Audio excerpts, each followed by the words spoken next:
Launching my next cohort of Embodying Flow, my 12-week signature program to strengthen mobility.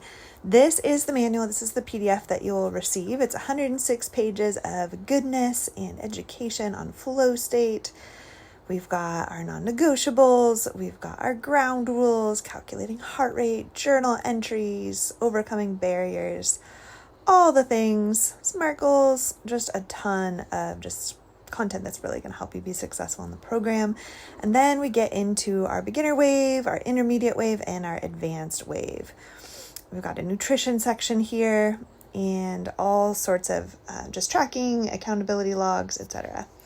The next piece is the online course. So I have us backed up in here. So this is your 12 weeks of programming. Literally every day is mapped out for you. So we're here at the top of the course. Week 1, we've got our joint mobility. Then we move into our core fundamentals and yoga day. And then we go into our moderate intensity day. And I want to pop in here and just show you what it looks like when you're training with Coach Bethany and I with our Embodying Flow workouts. So these are high definition videos that we have filmed to be really instructional in nature and just make it feel like you're kind of in the room with us training. Is to have enough recovery time. You should have at least 15 seconds of recovery. I'm demonstrating level 2. Coach Bethany will be demonstrating level 1, so you can follow her, see how she's got the mace a little bit lower under her chin, and then I'm going into the full block position. So hers would be great for someone with shoulder issues or just starting out, and then with somebody that has shoulder mobility would do the level 2.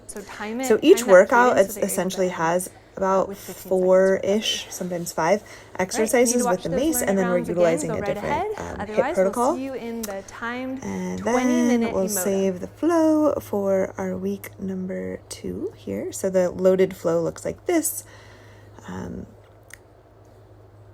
The loaded flow, we're essentially going through asana with load to fortify the postures. And then you also can go through it without load as well. So here I'm in a Warrior 2 with full side flag. Bethany's in the modified variation. Reverse guard in your backhand. Here I'm practicing what's called big wheel, cartwheeling the mace down onto the mat. Cartwheel the mace up towards the ceiling, pivot to the back. Nice and slow motion so that you get the mechanics down. Imagine doing a pull-up. So roll your mace below your chin, elbows tracking in. Hinge forward, please. I'm not sure why it's not super loud, but that's okay. So I'm going to demo the more difficult And the other cool thing about this course is there's decompensation. So those are yoga poses, there's follow along classes, there's myofascial release classes as well, and there's these modules. So anywhere you see that little wave with module, this is an educational video that's really going to walk you through kind of the why and the science behind what it is that you're practicing. So either with Shala membership or with other coaches, or maybe you want to continue coaching with me, whatever it is that you, whatever your stimulus is. Educational and just really going to lay the groundwork for embodying. And how can we tap into flow state? And this is what I mean when we're changing at a cellular level, a hormonal level, and shifting our nervous system first. Alrighty, hopefully this motivates you all to and map it out.